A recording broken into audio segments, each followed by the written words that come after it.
Good evening. Welcome. Call the meeting of the Economic Development Committee of the City of Wausau to order this Tuesday, October the 1st, 2019 at 6:15. A quorum of the committee is present. We'll delay the presentation of the Economic Development Dashboard by Eric. Here he is. Okay. Well, then I guess we won't delay. First item on the agenda, Chris, do you want to introduce, please? Sure. Yes, of course. Yes. Welcome, Eric. As many of you know, we've, I think over the past 2 years, we've tried to refine an economic development dashboard, for the city, a way to be able to glean kind of takeaways on a continual basis. We're always tracking, of course, some of the metrics, that factor into economic factors within the city, and we're always paying attention, obviously, to construction permits and things like that. And as you know, recently the city, the numbers for 2018 came out through the DOR, which noted a net new construction level that was very high for the city at 5%, higher than any of our peer communities, including Madison even, which was at 3%. That is a strong number for an older, larger city, because obviously percent growth is really meaningful, and it underscores what we knew from the construction permit data over the last couple of years of kind of record growth. So, but if you recall, previously we had some dashboard ideas, and then we've worked with the RPC to kind of develop a new format, one that hopefully might have opportunities to be standardized across some different organizations. So we passed this out. We do have copies if there's anyone else who wants a copy, but I wanted to introduce Eric with the RPC staff, to kind of just give a little his thoughts on how this was developed and working with them. So welcome tonight. All right, thank you guys. Well, I was going to ask if everyone had a copy, but Chris said that you guys all do. Yeah. So I'll just move on. So the first item on the dashboard is education.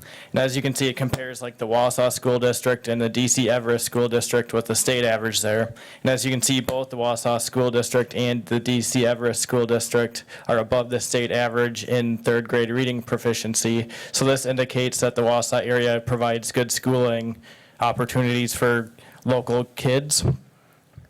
And then the other metric there is high school graduation rate. And while Wausau is a little bit below the state in high school graduation rate, it has closed the gap in the past 6 years, going from about 3% below the state average to only about 1.5% below. The next one is housing costs. So this one pretty much looks at the percentage of households that spend 30% or more of their household income on housing. And we use this metric because it is the most commonly applied standard for housing affordability.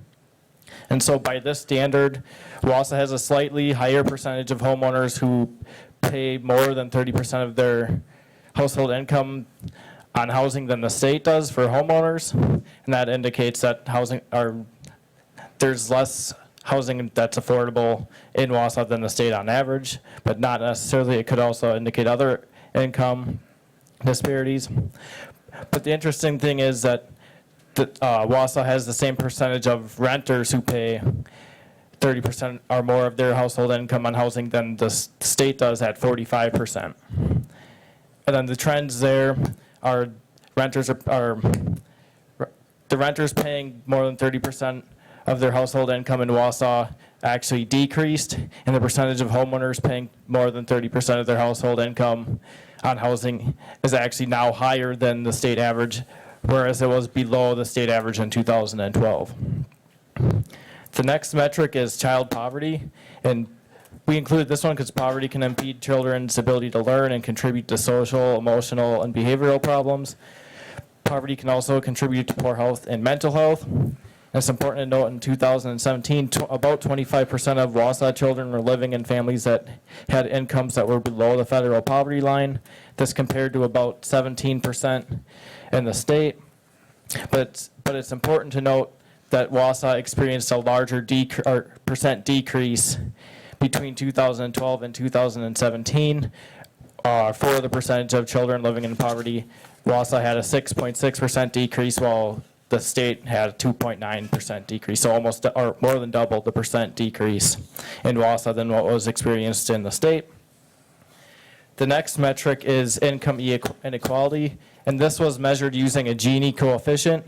And a Gini coefficient is the most commonly used metric to measure income inequality.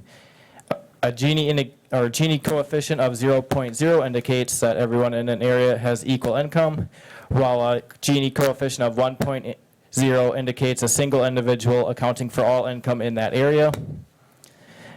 In 2017, Wausau had a Gini coefficient of 0.46, while the state had a Gini coefficient of 0.44. So what does this mean? It means that income inequality is slightly higher in Wausau than in Wisconsin as a whole. Wausau's Gini coefficient increased 3.4% between 2012 and 2017, a slightly higher percent increase than the state's 2.4% increase during that same time period. The next metric is workforce, and there's two metrics or sub-metrics in this, and the first one I'll go over is labor force participation rate. So the labor force participation rate is just the percentage of residents over the age of 16 that are actively employed or are actively seeking employment. In 2017, Wausau had a labor force participation rate of 64%, lower than the state's participation rate of about 67%. Wausau's labor force experienced a 6% decline between 2012, or labor force participation rate experienced a 6% decline between 2012 and 2017, which was a higher rate of decline than the state experienced. The next metric or sub-metric was unemployment rate. Wausau's unemployment rate in 2017 was about 4%, which is slightly higher than the state's 3.1%. Unemployment rate within Wausau has experienced a 43% decrease, and then this was actually faster than the 39% decrease that was experienced by the state. And the last metric there is spending. Disposable income, so there's two sub-metrics there as well. The first one is household disposable income. Disposable income is just the amount of money that households have available for spending and saving after income taxes have been accounted for. Wausau had a median disposable income of $35,535 in 2018, and an average disposable income of $47,844 per household in 2018 as well. And the other sub-metric there is consumer spending, and I think the important things there are just to highlight the top consumer spending categories for Wausau. So the top four were housing costs at 31.5%, financial services at 28.5%, transportation and travel at 15%, and food and beverage at 12.2%. So with that, I'd like to leave it up to any questions that you guys might have. Any questions? Committee? Yeah, I think just, was there any? But just some observations on, from our perspective, we really appreciate Eric and the RPC's work, to kind of standardize this. We're comparing it against state averages, so there's always some considerations, because you're comparing an urban city against rural and suburban areas, which obviously do have some different trends. So it's not surprising, for example, that we have a higher, percent of child poverty and things like that, just as an urban area would.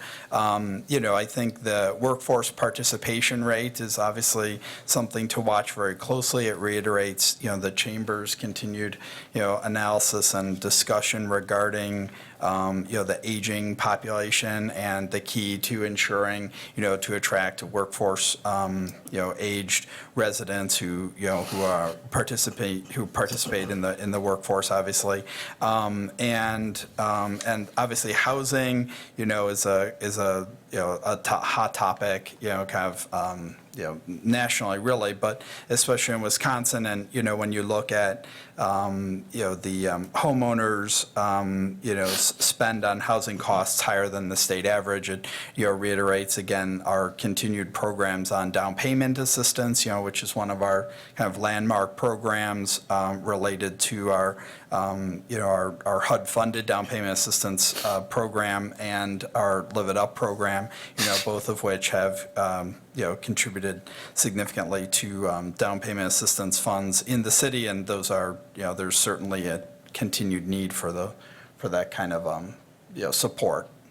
But so just some trends to kind of keep track of, and questions. Question? I got a question, I guess.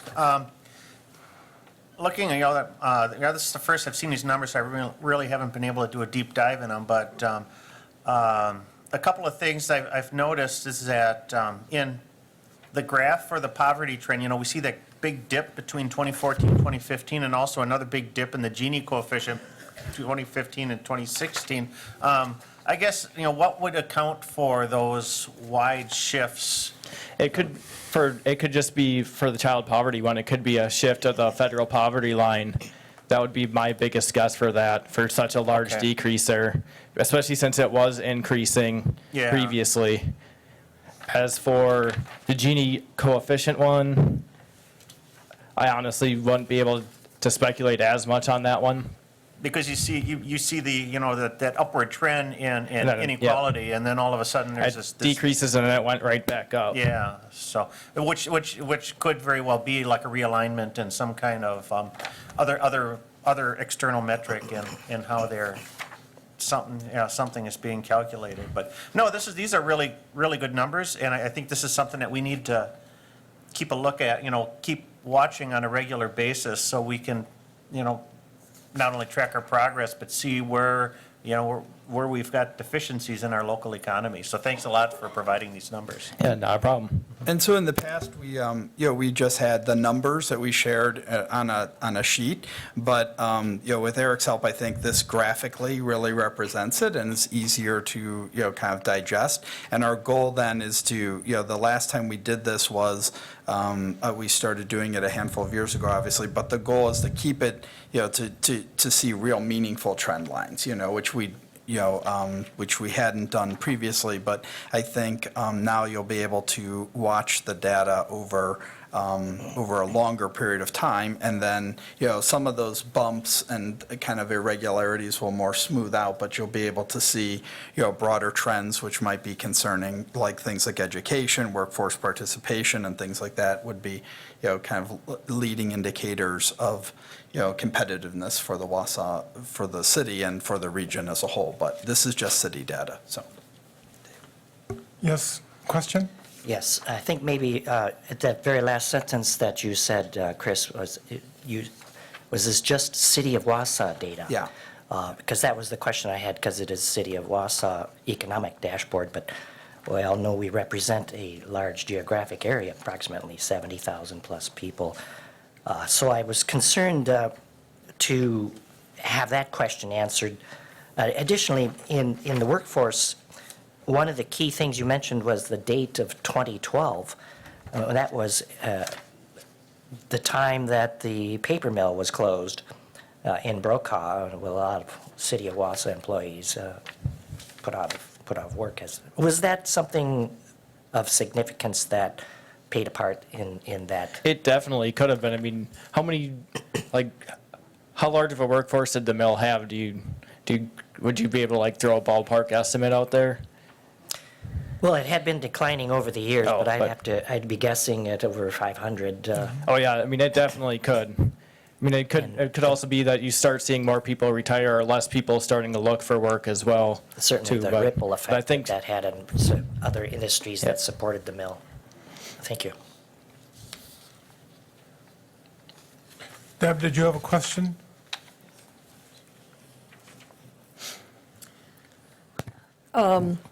I was just going to mention, Dave Nutting said the city is 70,000. The city is, I believe, 39 something, so But how did you get your data? Where is it based on zip codes?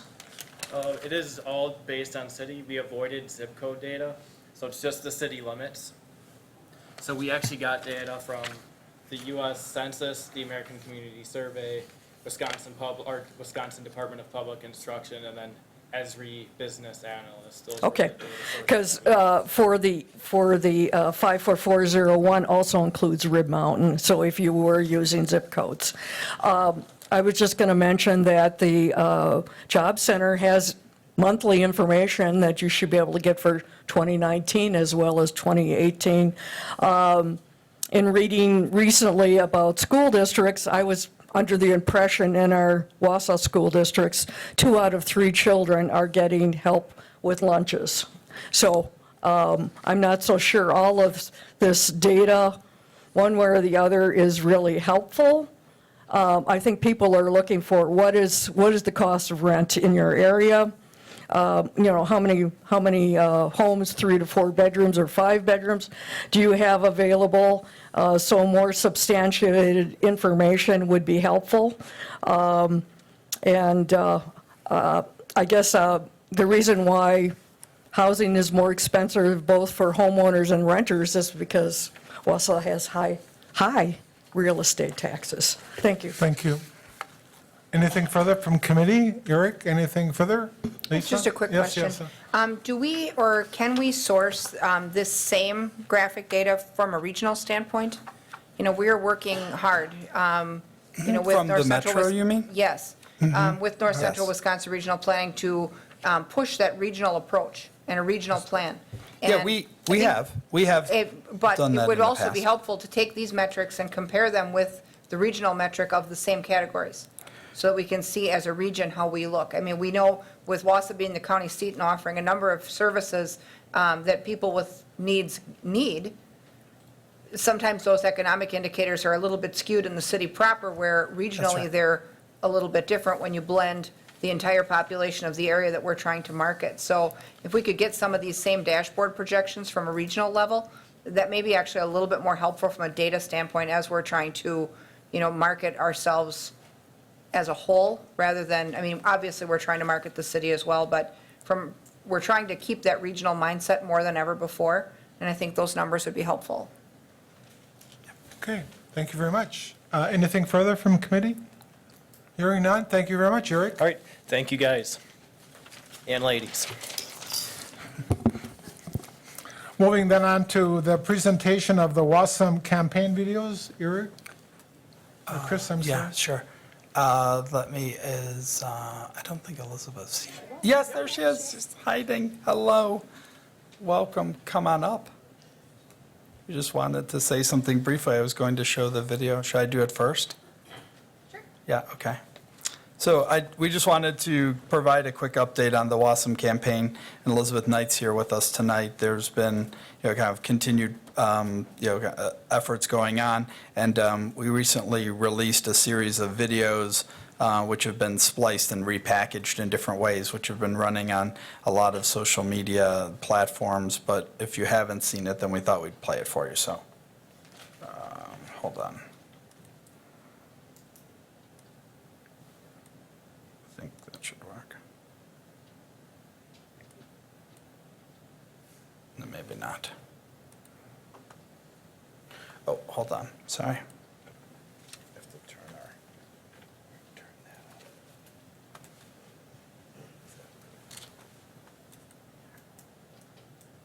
This on. Test it before. Oh, wait. Yeah. All right, give us one sec.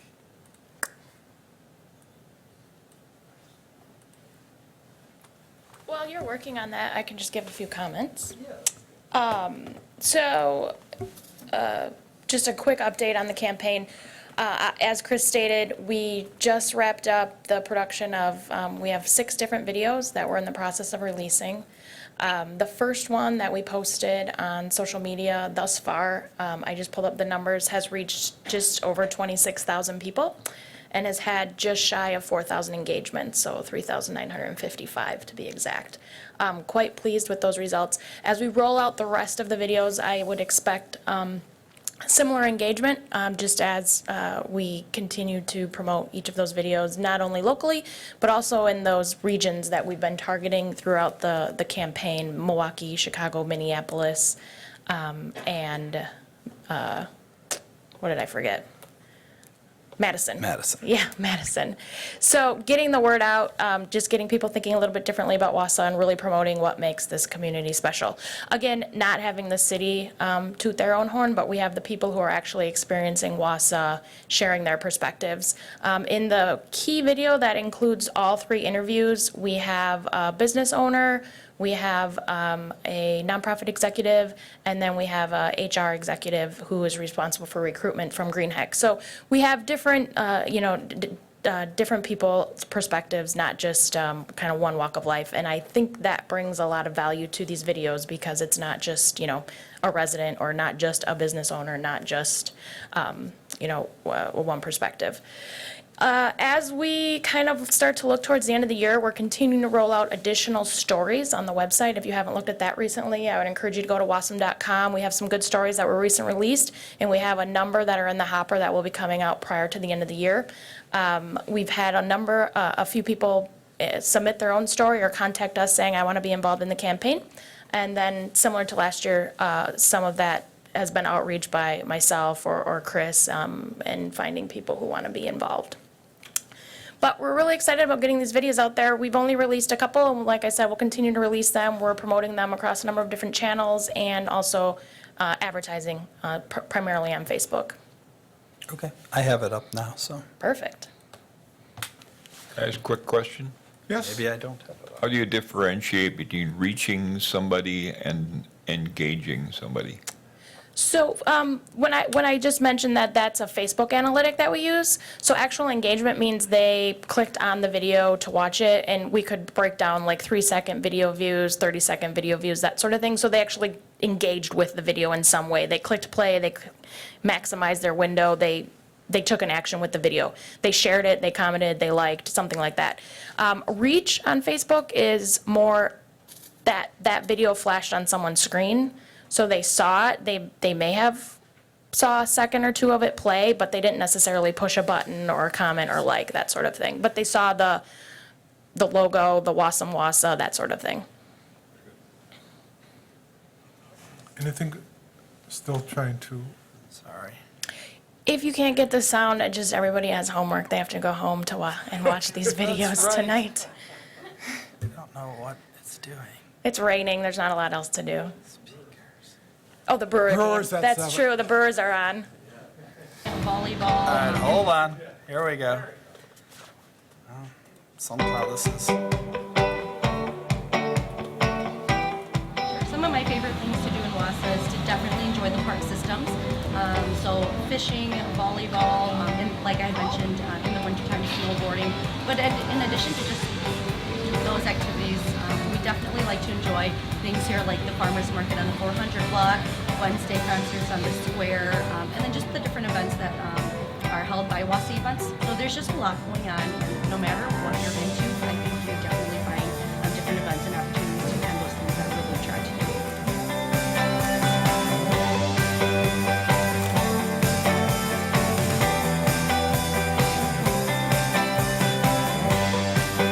My name is Tyler Vogt. I own Malarkey's Pub and Townie's Grill. Basically, I'm a do-it-yourself kind of guy. I'm very hands-on. And the energy that's happening in downtown Wausau right now is allowing me opportunities that I would never have had the financial ability to do in larger scale cities like Madison or Chicago. The change is amazing. When we first opened downtown in Wausau, this park up beside our town center wasn't built to where it is. The office tower wasn't built to where it is. The hotel and convention center behind me wasn't built to where it is. Many multiple businesses, arts programs, concerts on the square. The amount of foot traffic is incredible. The art scene is incredible. The amount of live music is incredible. Everything has changed.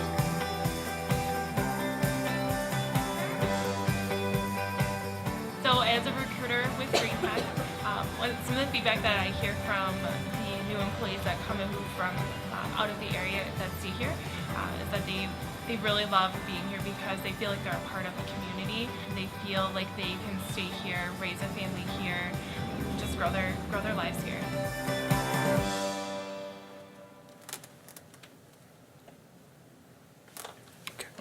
Questions on the video? So that was kind of the feature one that includes all 3 interviews, and then as Chris mentioned, we have 5 other videos. 3 of them are just individual. Hey, are you tired of the media spinning the truth and pushing false Sorry. narratives upon you?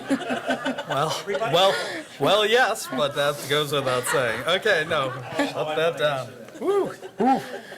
So there's 5 other videos out there, and they do kind of give different snippets. So Tyler's video has different comments from him. Bali's video has different comments. So if you go to Wausau Area Access's YouTube page, you can find all the videos there. We'll also be slowly releasing them on Facebook. I know Chris is going to be leveraging them in some of the economic development tactics that he has, and so we're going to just continue to roll those out. Question, Deb?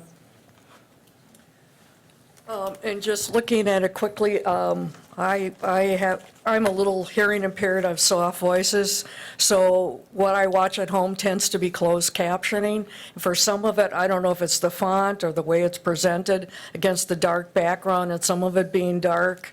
And then sound, it seems a little bit on the high side, and I understand you're trying to attract younger people, but there's a lot of retired or baby boomers that are looking for a good community where we have health care and other services as you grow older, which may be attracting them as well. And I don't see it really doing that. And then some of those shots where you're not talking per se, you could be highlighting this is the annual, balloon rally, so that people know, well, what's this about? When is it held? That kind of information. So, and then where's the funding coming from? Who pays for this? Sorry, who pays for what? This work? The city pays for it. This is a marketing contract. Okay. I would recommend you change the title from campaign, because it is campaign season, to promotion. But I'd like to see what the budget is and for what we're getting paid for. Thank you. Thank you. Any further questions? Just a comment to respond to that. I'm glad you brought up the retirement piece. We actually have 2 stories in the hopper that will be coming out of couples who chose to move to Wausau specifically for retirement, and they'll be featured prior to the end of the year. The other point that you may not be aware of, North Central Technical College is one of the best disability centers in the state, so which is attracting people with visually and hearing impaired. My ex-husband ended up taking classes with a gentleman that was visually impaired, learning to become a programmer just by listening to the different screens in that. So there's a lot of people that do have other disabilities, and for me, I wouldn't be going to the 400 block because I can't find a place to park, and I need to park close because I've got a bad knee. So there's different things, but I don't want you to feel that you should only accent one group of people either in all of it, because it might be your one chance that someone will tune in or tune out. So it should be diverse. Thank you. Anything further? Comments from the committee? Thank you very much. Okay, Thank you. thanks. Thank you. Moving then on to the next item on the agenda is approve the minutes of the 9/03/2019 and 9/10/2019 minutes of this committee. Motion to approve would be in order. There is a motion. Is there a second? Thank you very much for the second. Any comments or questions with regard to the minutes? Hearing none, all in favor of the said motion to approve the minutes, say aye. Aye. Opposed? Motion is agreed to, and then the minutes are approved. Moving then on to discussion possible action on the commercial rehabilitation application received for the property at 630 North 3rd Street. So we welcome Tammy to the front here, talk about this application and project. Thank you. Our department was approached by Mr. Richard Holster to assist with his property at 630 3rd Street. You're probably very familiar with the property on the corner of 3rd and Grant. It housed a bridal shop for many, many years. Since they moved out, they had a hard time attracting long-term tenants, and it's been vacant for some time. He now has the opportunity to subdivide that commercial space into 3 separate units and has potential tenants for it. And along with that, obviously, he wants to bring the facade up to date and bring it back to where it should be, along with, he's got 9 rental units up above that we're looking to do some rental rehabilitation work up above also. In your sources and use memo, it talks about the potential costs that are associated with this. They're currently working with a financial institution to refinance their current loan and take some equity out to help with the renovations. He's got a rendering hot off the press, so Tom, would you like, or Dick, sorry, would you like to? I think you'll be happy with it. This is preliminary. Use the microphone, please. I'm only showing the rendering, but this is kind of the preliminary rendering. It looks much like it already does, but updated. Thank you. So in the memo, we kind of broke out how much we were looking for the commercial rehab and then how much in the rental rehab, because the pots of money can only be spent accordingly. And our commercial rehab fund is dwindling. There's the full $200,000 that he is requesting, there's not enough money in there. So able to piggyback both of the funds, we'll be able to get the project done. Okay, question, Lisa? Thank you. More a comment. This is, I'm excited to see this plan come forward because this building it's got some unique character and it's in a fantastic location. And it's where all kinds of things are starting to happen.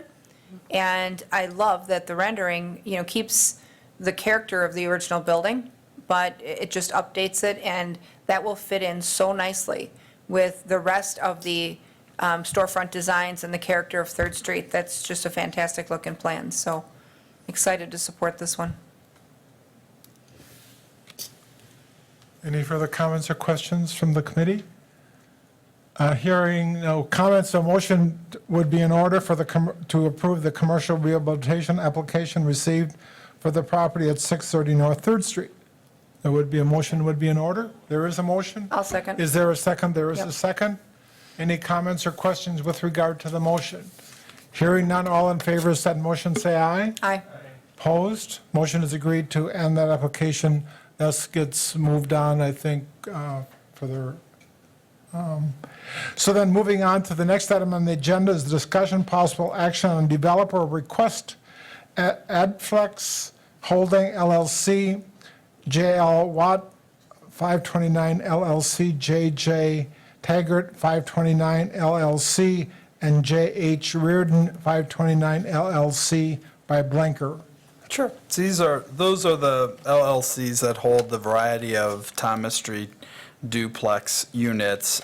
We've been made aware from Blanker Construction that they have an opportunity to sell the duplexes, which have proven very marketable, and they've been approached to sell these units to an investor, which is obviously a positive, and at a profit too, which is always a plus. So I think from our perspective, it's a positive in the sense of allowing, approving the market. Again, our early support of the project was, to prove the need for diverse types of housing formats, and then to see them come to fruition. And obviously, we think they're pretty nice units, and they have rented very well.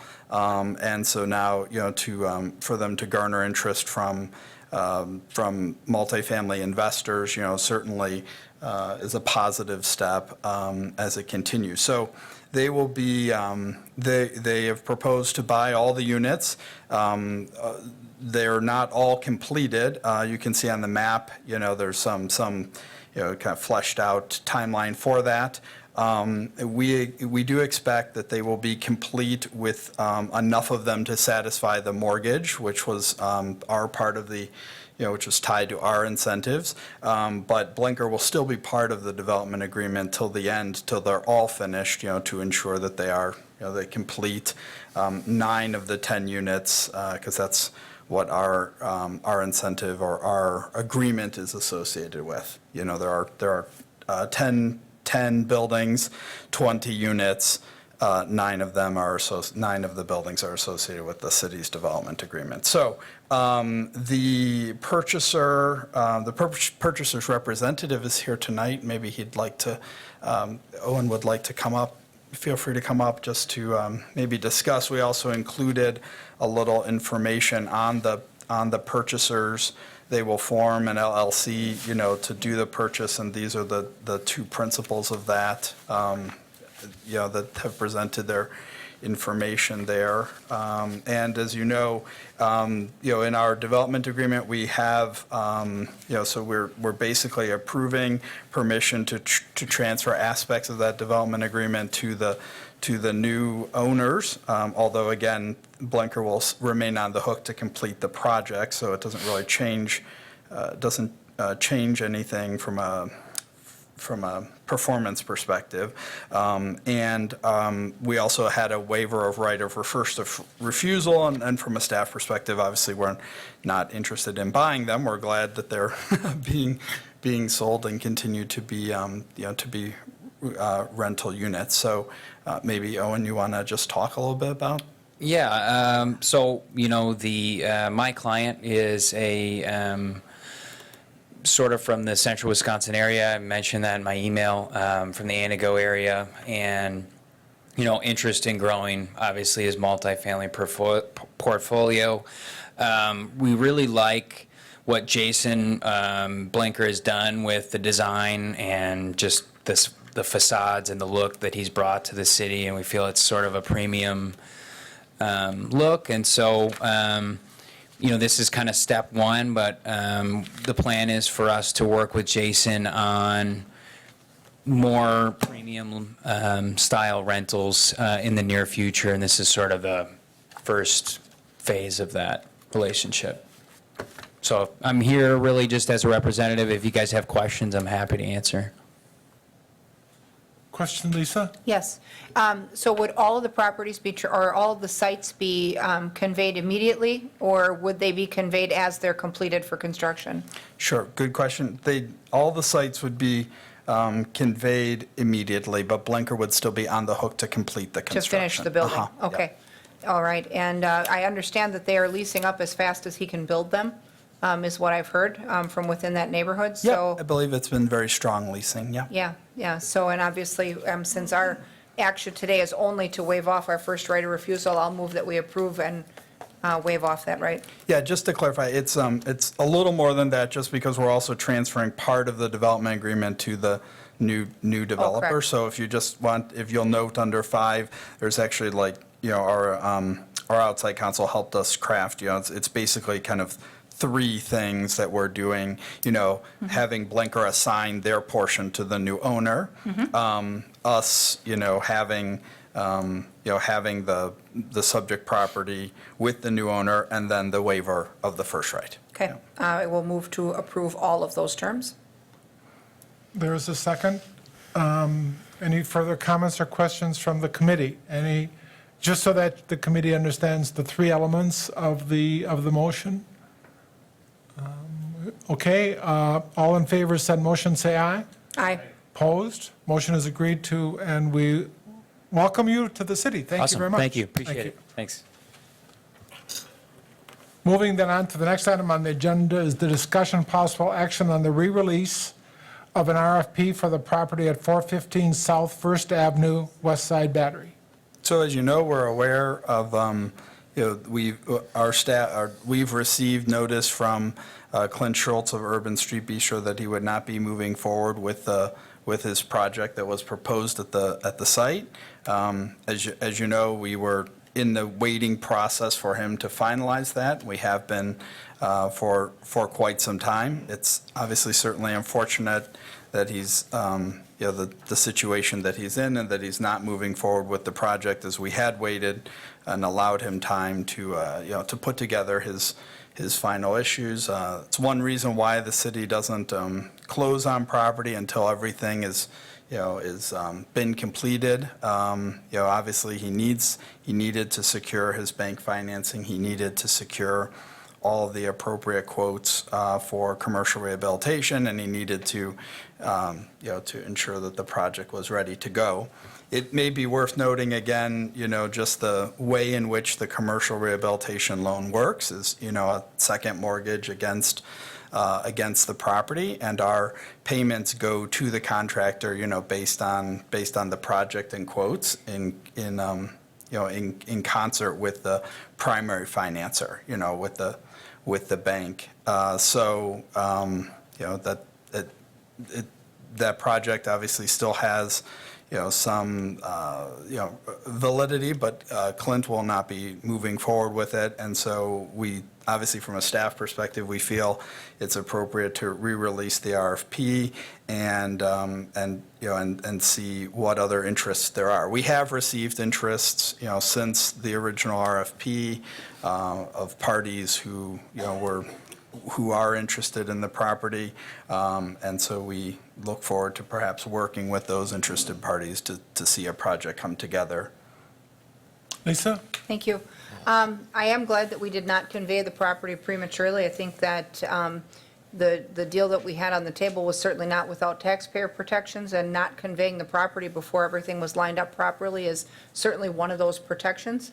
And so under the circumstances, that then allows us the option to release the RFP and have a much less complex process in, exiting the deal that we had with Mr. Schultz. And, I think we were clear with him the last time he appeared before us that our patience was wearing thin.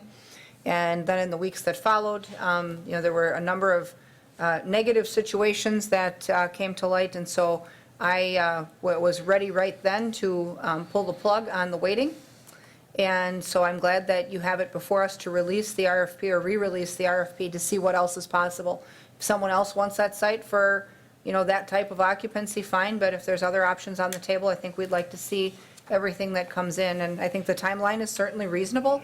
It's not rushed, and I think that gives some people time to, do their due diligence and put a plan together and bring us something else that we can look at. So I'll move to approve the re-release of the RFP. Yeah, There is a just to- go ahead. just- I'm sorry. just to Well, let clarify. me ask to get the second, and then we'll, Okay, yeah. so is just there a wanted to second? clarify. There is a second? I have a question too. Okay, Chris, go ahead. then Sure. we'll- So we had discussed, we included in the packet the original RFP, which was, which we issued just so that you can see some of the, the questions that were asked and the, kind of the process. And we wanted you to take a moment to look at that to see if you would like to make edits to, how the, if there were any changes that you'd like to make. And then, we did, I guess want to just choose a timeline that you like, with enough time, as you said, that, could allow that process, perhaps later this year, or early next year would be appropriate, so. The proposal language was actually good to start with. I don't know that we need to tweak it too far because it was pretty wide open for whatever might come. And I think the timeline we had originally, which was 4 to 6 weeks, as an initial, was certainly reasonable. I mean, it's obviously widely known now that the property is likely coming available. So I think people with interest are going to emerge pretty quickly if they're out there. So I think we just need to pick some dates. Do you have other That was questions? where I was going to. Are we talking like 6 to 8 weeks for after the thing is issued? What are your thoughts? Yeah, whatever, I guess, yeah, I'm looking to hear, I hear Lisa saying 4 to 6, or 6 to 8. I think we could easily, look to have it due in early December without a problem, if that's amenable. Yeah, I think that'd be fine. I just want to make sure that we give people enough time to prepare everything they need to prepare, and, because could be a big item to bite off. The one thing that that I would like to see, I think, or at least see us discuss on the first page of the thing where it says, talks about proposal format and information, and number 4, ask the proposer to provide a statement regarding any debarments, suspensions, bankruptcies, and/or loan defaults. And I think we might want to beef that up to add pending legal action, criminal convictions to that. We make sure that we get all that. Along with that, could we also include significant development delays on other projects? We added that to the proposal for the riverfront, you know, so that we knew if they were struggling on other projects. It just came to my mind when Pat said it. Yeah, that'd be excellent. Okay, we'll incorporate those changes to the proposal format section. Any other committee members? Question? Any questions or comment? Nope. David, I'm sorry. Yeah, thank you, Mr. Chairman. Chris, can you give us a little history back as to, was this, the word soup is coming to my mind. Was there an entity of people that gathered there at one time? Yeah. So And- there and was. how this individual was chosen, and was there a runner-up, et cetera? Sure, that's a good question. No, there was only one response, in the RFP process, which isn't unusual. Oftentimes, if you notice in Wausau, sometimes, proposers sort themselves out in advance. They kind of think like, oh, he's going to go for it, so I'm not going to go for it. So we often have one proposal. We did market the property with the SOUP program, which was new at the time. If you remember, McDevco had created the SOUP program, and Nick O'Brien had operated it, and that program had had showcased both the Wausau Club and then the Westside Battery. So both of those were RFPing around the same time. If you remember, the Wausau Club had also gone through a similar process where we had accepted a proposal from a proposer, and he kind of ran into personal problems and wasn't able to complete his proposal, wasn't able to finalize financing and to complete the project. So we re-RFP'd the project at that time, and we received the proposal, obviously from the Contemporary Art Museum in that phase. So this was the first RFP round at Westside Battery, and we were hopeful it would be the only, but alas, no. So we will RFP it again. I think there will be interest, and I think to Lisa's point there, there could be a variety of uses. It doesn't necessarily have to be. It doesn't have to be a restaurant, certainly. It doesn't have to be entertainment or commercial. In fact, it could also be housing or something related. There are some access issues, obviously, with the site. It's hard to get to from Stewart. And so it does have some, but it will have a brand new road in front of it. So that'll be that'll be a plus. And bear in mind, these are two parcels that the city purchased with a loan from the Judd S. Alexander Foundation, for redevelopment. We had torn down the LNS printing building, which was on part of the property previously, and we've always felt that the Westside Battery building has value because it is. It's a historic looking building, and it will be, I think, somewhat marketable to be used, but let's see how that process goes. I'm wondering if we could clarify whether a proposer can express interest in one of the properties without the other. Do they? Yes, I guess that's the true. only way we're going to accept?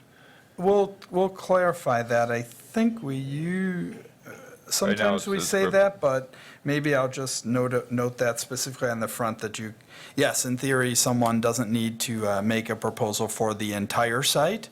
Although, we would have to have dialogue at that time because without the two combined, there's very little parking availability. So it would have to depend on the use. Mm-hmm. Yeah, I could conceive of two smaller outfits, you know, coming in together and saying, I want to do X, and Yeah. they're going to do Y, and Sure. we're going to share the parking lot or something. Oh, yeah, no, for sure. You could certainly do two different users. Very good. Or owners. Thank you. The idea, though, is that in acquiring that property in the first place is because it was a gateway point to the downtown. And so I would certainly hope that proposers recognize that we're looking for something that is, not only upscale, but, on an appropriate scale for the site, so that, it fulfills that gateway concept and it fulfills that aesthetic. And so if we were going to consider two small projects, they would have to be some pretty special projects, because we're looking for, something that is, stands out a little more from the landscape, I guess. Okay. Sure, please. Did you have a question? Your name and address, please? Good evening. Judith Miller, 903 Kickbush. I would like to recommend that the committee consider including in the proposal the statement that, especially if you are in second lending position in any new business that should submit an acceptable RFP, that a letter of acceptance from the bank in the primary position be included in their proposal. Because as you recall, I asked the gentleman who owns Urban Bistro if the first position had been accepted, and he said yes, by Abbey Bank, which was not true. So I would recommend that you ask for a letter of acceptance from any bank in first position as we go forward. I think it would be in your best interest. Thank you. Thank you. Deb Ryan, 702 Elm Street. Before getting my house on Elm Street, my husband, now ex-husband, and I had bought property out on County Road W in Does this town of apply to Texas. the, What I wanted to mention is that even if you look at two properties for that location, I think you need to make it clear to the potential buyers, the railroad will not let another exit happen. So you've got to plan on however you're going to develop it, as that these are the only exits on First Avenue. The railroad will not allow another exit. That's the Canadian issue. right, this, So you need to make that clear, because they do that very, Well- very seldomly.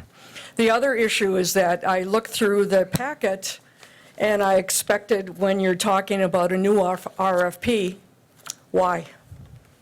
There's not a piece of paper saying why. And Chris, do you have something in writing? I'm sorry, what's that? Why would we have, I was informed, I had noted I was informed that he would not move forward with the So process. did he put it in writing? I believe he sent an email, yes. So why was not that in the packet? I want to see that information. That should be included as part of your committee. Otherwise, it's looking like you're going forward, and it could come back and bite you. And until you really know what he said, well, we trust that we have something well, from him. you don't know. He's Well, got it, you don't know for Right. sure, type of thing. So, Okay. but the other point I would recommend is that until First Avenue is finished, you don't really know what the traffic pattern is going to be. And Gary recently was at our neighborhood meeting for the West Side, and there's a lot of traffic that has been coming up Fourth Avenue. And with First Avenue just going to be one lane and then a bike lane, the traffic may change dramatically. So I would think it would be a good idea for the city to actually track that, and may delay a little. The other thing is, for the RFP, I've worked for other not-for-profits that had a review panel that were not staff, that were not employees. And I think this would be a great time for future RFPs to go to an independent review panel that does not have any conflict of interest. Thank So I you. hope you will take that into consideration. Thank you. Moving then on to, any other comments from committee? Hearing none, moving then on to the updates on current projects. Yeah, maybe, I You wa- think. You would want to, there is a, I'm Lisa- sorry, there is a motion. Right, There is a I did motion. move to release the I'm not RFP. sure. There is a Did we take motion a and a vote? second. There was a second. Yeah, let's, We did not, right, so all in favor of said motion, say aye. Aye. Opposed? Motion is agreed to, and thus the release of an RFP for the property at 415 South First Avenue. Now, moving on to the updates on current projects. Great, yep, just keep everyone up to date. We've had a series of open houses, as many of you know, with the kind of year of plans continuing. There's a lot of things, a lot of projects going on. The zoning code has had a series of open houses. The River's Edge Trail update has had a couple different open houses, and the next one is on the 8th before the council meeting, so in the lobby. So if you haven't seen the updated recommendations for that plan, definitely take a peek there. Also, all of these, all of the ongoing plans, the South Riverfront, the Towers area, the River's Edge plan, and the zoning code, are on our website, the wausaudevelopment.com website, under the tab Planning, and then Draft Plans. So we've been including a lot of the steps along the way, the feedback boards from the public feedback sessions, and the kind of initial sketches and drawings for each of those plans as we move forward. I think we're expecting to see many of those come before, kind of the authorizing committees and the council, in the next couple months. So we'll see them in November and December and January and stuff like that. So if anyone has questions on that, kind of let us know. I believe many of them will be going through PlanCom, obviously, and to council, but you can let us know if you have any questions as you see them. I have just a quick comment. With the open houses that have been taking place and with the public engagement meetings associated with the planning process, I was happy to see that there's been a fair amount of public engagement and that people have taken time to take time out of their day and come and engage with the plan, view the drawings, offer that feedback. A number of even one of the planners took time to meet people down at the farmer's market and to go to where they are rather than expecting people to come to City Hall at 5 o'clock at night or whatever. And I think that creative approach led to some more meaningful public engagement, and so I was excited to see that happening, and for people who haven't seen those plans, go out and definitely view them, because that's a key component, and it's important that stakeholders, residents, or all stakeholders, that they take time to engage with us so that we know what they want. So good to see that we had good attendance at those, though. Okay, then on River Life Villages, we're heading into the final steps with the state. That process should be wrapping up this week, and so we expect some, barring any changes or other alterations, next week should be, should be a more an opportunity to move faster. So we have we've been having obviously weekly updates with the team, the architects, the contractors, engineers, and everyone has been working together to get their handle on everything, all the existing, the existing site, and obviously get these plans amended so they can begin work. Their goal is still to try to get the floor done as soon as possible, and to, and to get wall components and, that assembled even before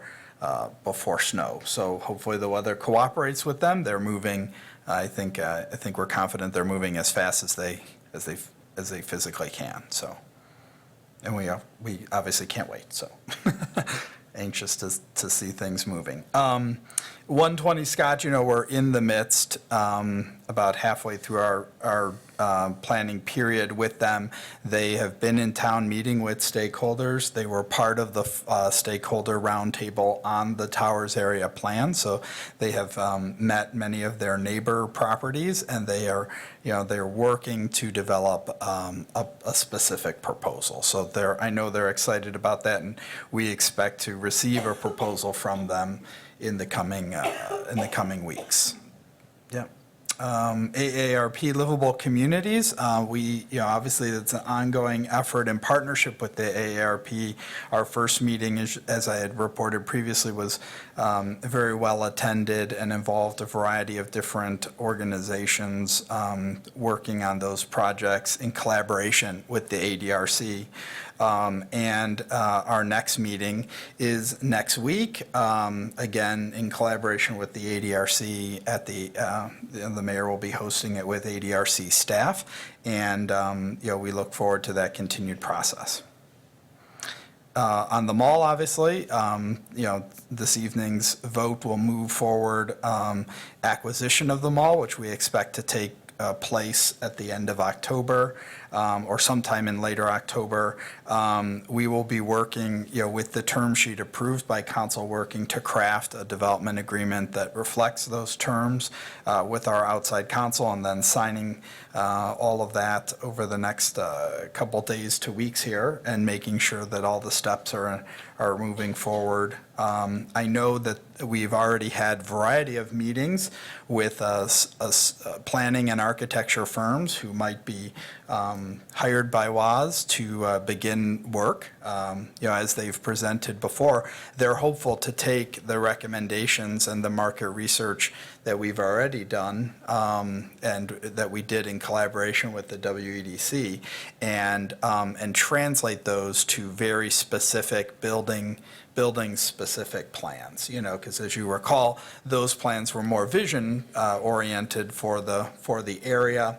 The most recent teams that have been visiting have been really getting into the weeds, looking at, how the HVAC systems are operated, what is located in different areas, what are the structural, opportunities and challenges related to existing buildings, and how would you reposition certain pieces and parts. So they're already, they've had that dialogue already. We've been giving lots of tours of the mall and of Sears.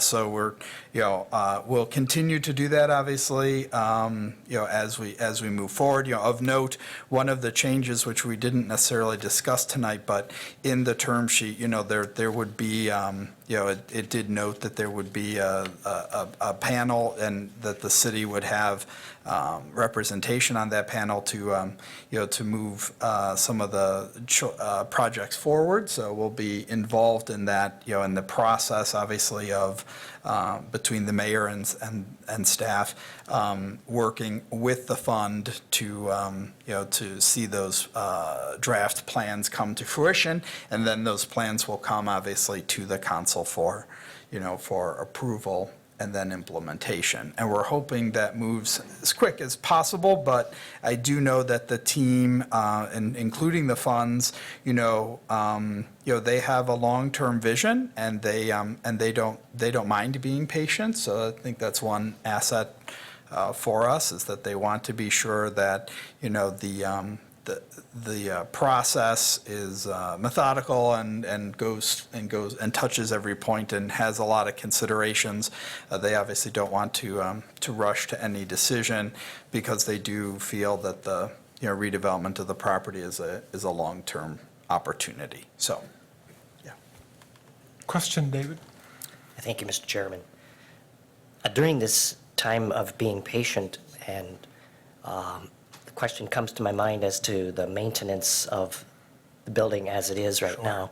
One of the things I noted, and I'm a particular stickler for when it comes to lighting, and I'm always calling our local employees about lighting issues that are around town, but there are some fixtures within the mall that are burned out. Yeah. Certainly.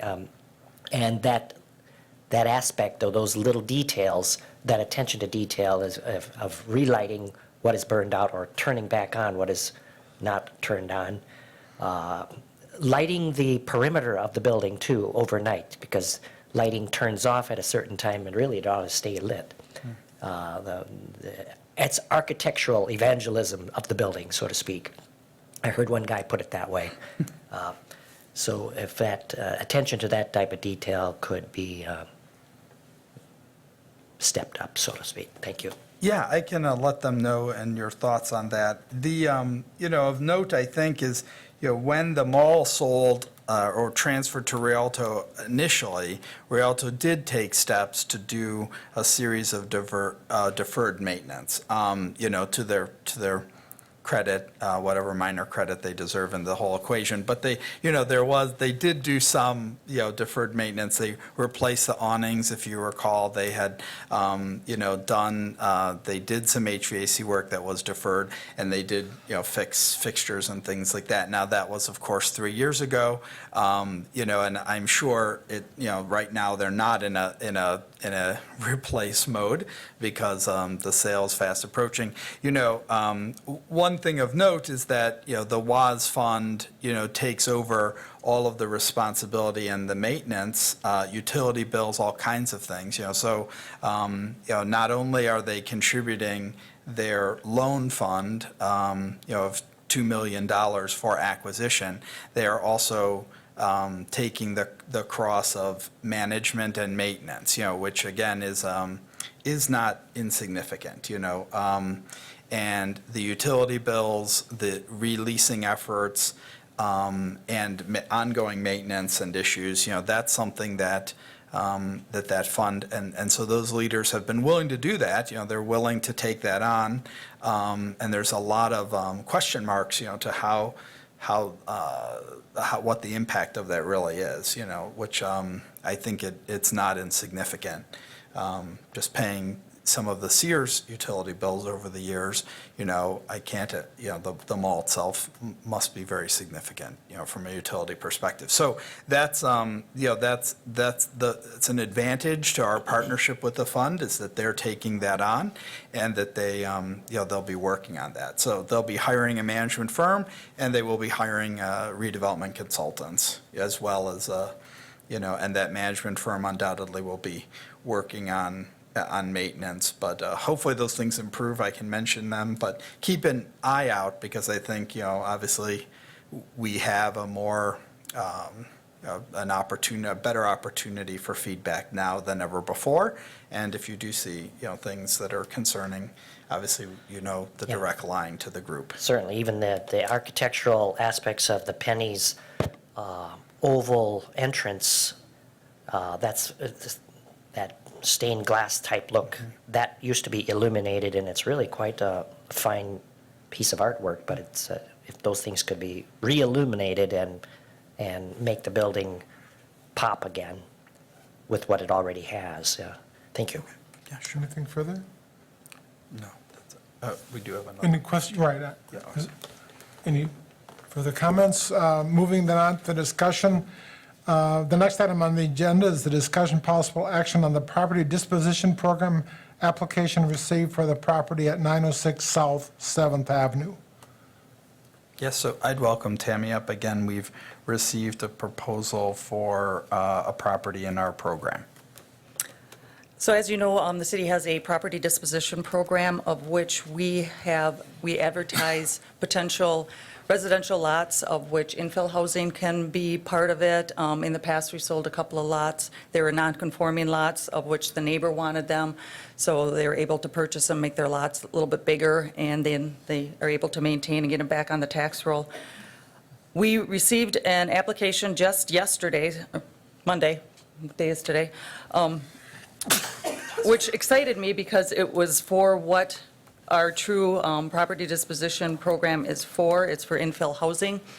The proposal is to purchase the property on 906 South 7th Avenue, of which the buyer will construct their a new retirement home.